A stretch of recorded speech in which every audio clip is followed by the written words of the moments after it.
Study in south Korea. तो सबसे पहले मैं आप सबका स्वागत करता हूं इस वीडियो में। मेरी तरफ से आप सबको नमन है। तो टॉपिक आपको पता चल गया होगा कि स्टडी इन साउथ कोरिया। तो साउथ कोरिया की अभी कुछ दिन पहले लेटेस्ट न्यूज़ आई है। उसके अंदर उन्होंने अपनी इमिग्रेशन पॉलिसीज़ को ड्रास्टिकली चेंज किया है, स्पेशली इंटरनेशनल स्टूडेंट्स को अट्रैक्ट करने के लिए। उसके बारे में डिस्कस करेंगे। इवन उसमें उन्होंने ये भी बताया कि जो साउथ कोरियन गवर्नमेंट है 2027 तक 3 लाख इंटरनेशनल स्टूडेंट अपनी कंट्री में लेकर आएगी।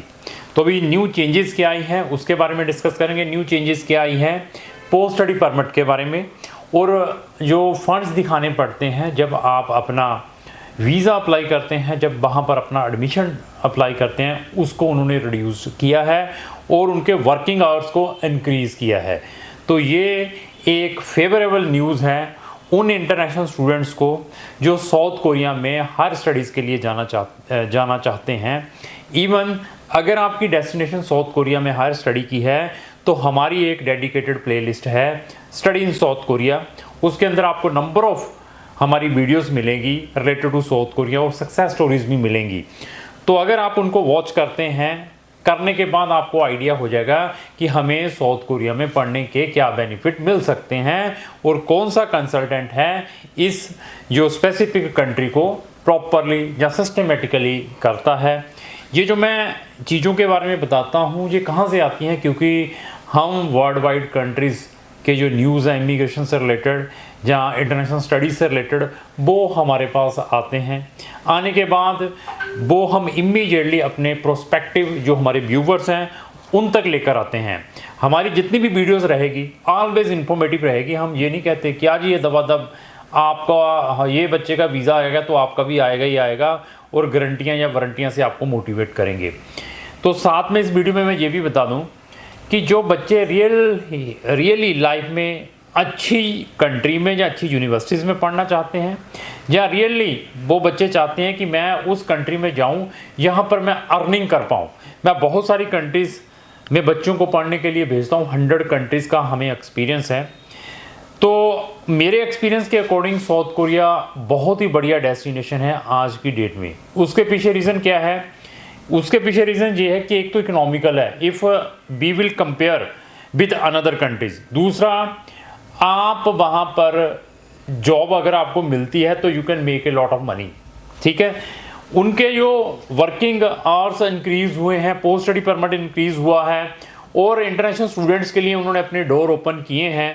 और इवन दे विल टेलिंग कि हम आने वाले टाइम में अपने स्टूडेंट्स को पीआर की भी पॉसिबिलिटीज़ प्रोवाइड करेंगे अगर उन्होंने अपने स्पेसिफिक फील्ड में अपनी स्टडी की हो। तो ये सारी की सारी चीज़ों को देखने के बाद जो मेरा अपना एक्सपीरियंस है, this is the best destination. ये एशियन कंटिनेंट है। जैसे इसके अंदर मैं कहूँ, मुझे हांगकांग के बारे में, जापान के बारे में, साउथ कोरिया के बारे में आप मुझे पूछे, चाइना की स्टडी के बारे में पूछे, थाईलैंड की स्टडी के बारे में पूछें, हमें अच्छी तरह एक्सपीरियंस है। ये जो मैंने अभी 6 कंट्रीज़ बताई हैं, इन्हीं 6 कंट्री से रिलेटेड भी मेरी प्लेलिस्टें हैं, उनके लिंक भी मैंने डिस्क्रिप्शन बॉक्स में लगाए हैं। अगर आपने उन स्पेसिफिक कंट्री में भी जाना है तो उनका भी आप नॉलेज उन प्लेलिस्टों से ले सकते हैं। तो साउथ कोरिया में आपको best ranking university, QS world ranking universities में एडमिशन मिल सकता है, आइदर लैंग्वेज प्रोग्राम में, they are also promoting the language programme, even bachelor master programmes में विदाउट एनी प्रॉब्लम। बट आपकी प्रोफाइल बहुत इंपॉर्टेंट है, 60% मिनिमम हो और आपकी जो एज है बिलो, अगर बैचलर में जाना है 25 साल से कम हो।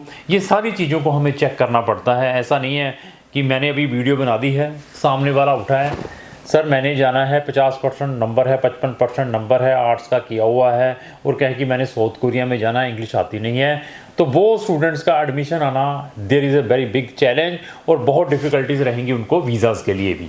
अभी हम स्टेप बाय स्टेप डिस्कस करेंगे। जाने के लिए 60% वाला मैं प्रेफर करता हूँ। फ्रेशर 2, 3, 4 साल का गैप है तो वो भी हमें कॉन्टैक्ट कर सकते हैं। आईएलटीएस पीटी किया है तो थोड़ी सी प्रोफाइल आपकी बहुत पॉजिटिव हो सकती है। फंडिंग के ऊपर आते हैं। D2 वीज़ा किसके लिए है, D4 वीज़ा किसके लिए, F1 वीज़ा किसके लिए है। इवन साउथ कोरिया में आप अपनी स्पाउस और डिपेंडेंट बच्चों के साथ भी जा सकते हैं। ऐसे प्रोविज़न है साउथ कोरिया में अगर आपने हायर स्टडीज़ के लिए जाना है। तो साउथ कोरिया में पहले क्या था कि जिसने वहाँ पर बैचलर और मास्टर करने के लिए जाना था उसको इंडियन रुपीज़ 20,000 यूएस डॉलर के इक्विवेलेंट दिखाने पड़ते थे।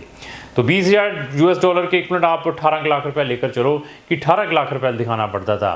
तो साउथ कोरियन गवर्नमेंट ने अभी बता दिया है, जो कैपिटल से बाहर बच्चों का एडमिशन किसी यूनिवर्सिटी से आता है वो 16,000 समथिंग यूएस डॉलर दिखा के भी अपना एडमिशन और वीज़ा ले सकते हैं। तो ये एक बिग रिलीफ मिल गई।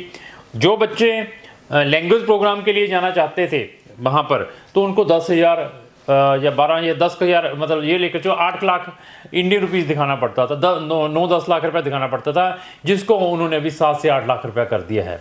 तो this is another big relief. और क्या था, बच्चों को बहुत सारे डॉक्यूमेंटों को दिखाना पड़ता था कि ये डॉक्यूमेंट वो डॉक्यूमेंट, उसमें भी उन्होंने कुछ स्पेसिफिक केसेस में आपको रिलैक्सेशन दी है। अगर वो कौन सी स्पेसिफिक रिलैक्सेशंस हैं, उसमें भी हम आपकी प्रोफाइल चेक करने के बाद आपको ओपिनियन दे सकते हैं कि आपके लिए हम बेस्ट से बेस्ट क्या कर पाएंगे। इसके अलावा जो बच्चे इंटरनेशनल वहाँ पर जाते थे उसको 20 घंटे के वर्किंग राइट थे, अभी उन्होंने उस वर्किंग राइट को 25 घंटे कर दिया है। अप टू 25 आवर्स आप काम कर सकते हैं। अगर आप कुछ एक स्पेसिफिक आपकी परफॉर्मेंस अच्छी है, इसको भी वो आपकी रिस्पेक्टिव यूनिवर्सिटी में आई थिंक सो कुछ आवर्स इंक्रीज हो सकते हैं। ऐसी पावर्स भी ऐसी चीज़ें के बारे में भी साउथ कोरियन गवर्नमेंट ने न्यूज़ के अंदर बताया है। इवन जब बच्चे इंटर्नशिप करते थे तो उनको स्पेशल परमिशन इमिग्रेशन से लेनी पड़ती थी वर्किंग के लिए। तो अभी अगर कोई बच्चे को ड्यूरिंग द प्रोग्राम कोई इंटर्नशिप है, कोई जॉब ओरिएंटेड उसके अंदर सिलेबस इंक्लूड है, तो उसके लिए अभी सेपरेट परमिशन लेने की भी जरूरत नहीं है। तो ये एक हो गया। उसके बाद स्टे बैक, तो अभी अप टू 3 इयर्स का स्टे बैक, 3 साल का अप टू 3 इयर्स का स्टे बैक कर दिया है साउथ कोरिया के अंदर। तो ये बेनिफिट आप देखिए कि आपको कहाँ पर मिलेंगे, कहाँ पर 3 साल का वर्क परमिट है। और ट्यूशन फीसेस के ऊपर आते हैं। अभी उनकी जो ट्यूशन फीसेस हैं आपको 2.5 लाख, 3 लाख, मैक्सिमम 5 लाख रुपया पर ईयर, मैं ट्यूशन फीस की बात करूंगा। आपको 2.5 लाख भी मिल सकती है, 3 लाख भी मिल सकती है। आपको साउथ कोरिया के अंदर डिफरेंट टाइप के स्कॉलरशिप भी मिल सकते हैं। गवर्नमेंट का स्कॉलरशिप भी है वहाँ पर साउथ कोरिया के अंदर। तो ग्लोबल कोरियन स्कॉलरशिप जिसको GKS कहते हैं, ये हर साल ओपन होता है। इसमें वही बच्चे अप्लाई कर पाएंगे जिनके 90% से ज़्यादा नंबर हों। 80 वाला भी अप्लाई करता है लेकिन उसको एडमिशन के चांसेस कम है। तो अगर आपको GKS स्कॉलरशिप मिलता है तो आपकी इंटायर स्टडी फ्री है, आपको टिकट भी मिलेगी, आपको मंथली एक्सपेंसेस भी मिलेंगे, अकोमोडेशन भी मिलेंगी, ट्रैवल इंश्योरेंस भी मिलेंगी। तो ऐसे ऐसे बेनिफिट भी आपको मिल सकते हैं। दूसरा क्या है, यूनिवर्सिटी स्कॉलरशिप। यूनिवर्सिटी स्कॉलरशिप में क्या है कि यूनिवर्सिटी आपकी प्रीवियस ग्रेडिंग को चेक करते हुए, प्रीवियस परफॉर्मेंस को चेक करते हुए आपको 20%, 30%, 40%, 70% तक का स्कॉलरशिप प्रोवाइड कर सकती है ऑन ट्यूशन फीस। ऐसे प्रोविज़न भी आपको साउथ कोरिया में मिल सकते हैं। और किसी भी यूनिवर्सिटी में आप पढ़ने के लिए जाते हैं, मैक्सिमम यूनिवर्सिटी आपको अकोमोडेशन की फैसिलिटी भी प्रोवाइड करती है।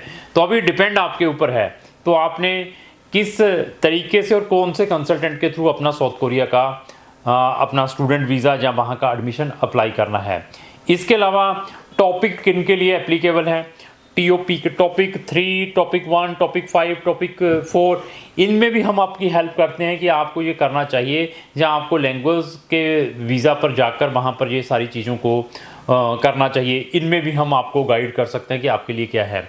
बहुत सारे स्टूडेंट मुझे कॉन्टैक्ट करते हैं, सर मैंने वहाँ पर MBBS साउथ कोरिया में करनी है इंग्लिश टॉट में, वो वहाँ पर अपॉर्चुनिटी नहीं है, लेकिन मेडिकल से रिलेटेड नर्सिंग जैसे प्रोग्राम्स हैं, ऐसे बहुत सारे और भी मेडिकल प्रोग्राम्स हैं जो आपको इंग्लिश टॉट में मिल सकते हैं। हम आपका लैंग्वेज प्रोग्राम में भी एडमिशन करवा सकते हैं, डायरेक्टली बैचलर इंग्लिश टॉट में भी मिल सकता है, डायरेक्टली मास्टर इंग्लिश टॉट में भी मिल सकता है। अभी डिसीजन आपका है। और इवन जो बच्चे F1 वीज़ा अप्लाई करना चाहते हैं, जिसको हम स्टूडेंट स्पाउस डिपेंडेंट वीज़ा कहते हैं, उनमें भी हम बच्चों की हेल्प करते हैं कि उनके लिए क्या डॉक्यूमेंटों की रिक्वायरमेंट रहती है। बहुत सारे स्टूडेंट्स के पास फंडिंग की बहुत प्रॉब्लम है जब उन्होंने अपने वीज़ाज या एडमिशन अप्लाई करने होते हैं। तो we will guide that student कि आप अपने फंडिंग किस वे से दिखा सकते हैं। इधर आप अपना फिनांस करवा कर, या स्टडी लोन लेकर, या लोन अगेंस्ट सम एसेट्स लेकर, उसमें भी हम आपको प्रॉपरली गाइड कर सकते हैं जो evidence universities as well as embassies में एक्सेप्टेबल है। आपने अपना मेडिकल कहाँ से करवाना है, जब आपने अपना साउथ कोरिया का स्टडी वीज़ा अप्लाई यहाँ से करना है, वीज़ा कैसे अप्लाई होता है, एम्बेसी क्या इंटरव्यू लेती है या नहीं लेती हैं, आपके वीज़ा का स्टेटस कैसे चेक कर सकते हैं, उनका ई वीज़ा जब आता है उसको डाउनलोड कहाँ से करना है, ये सारी की सारी जो गाइडेंस हैं आपको क्राउन इमिग्रेशन के थ्रू मिल सकती हैं। आप हमारी सेपरेट सर्विस लेना चाहते हैं, एडमिशन आपके लेवल पर आया है, कोई फाइलिंग में हमसे हेल्प चाहते हैं, वीज़ा फाइलिंग में, वी कैन गाइड यू।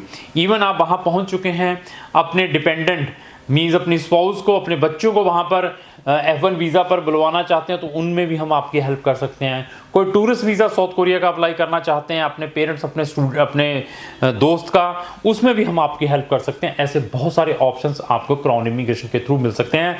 अभी डिसीजन आपका है कि आपने जो अपना केस है कौन से कंसल्टेंट के थ्रू अप्लाई करना है। और साउथ कोरिया में बच्चा बहुत अच्छी अर्निंग कर सकता है, इसके लिए गूगल ज़रूर करें, आप देखें वहाँ पर अर्निंग कितनी है पर मंथ, पर आवर्स के क्या आपको वेजेस मिलते हैं, उसके बाद आप अपना डिसीज़न लें। तो लास्ट ही मेरी यही रिक्वेस्ट है कि अगर आपका कोई भी फ्रेंड साउथ कोरिया या साउथ कोरिया के अलावा भी किसी कंट्री में जाना चाहता है, उसको ये वीडियो ज़रूर शेयर करें। Thank you.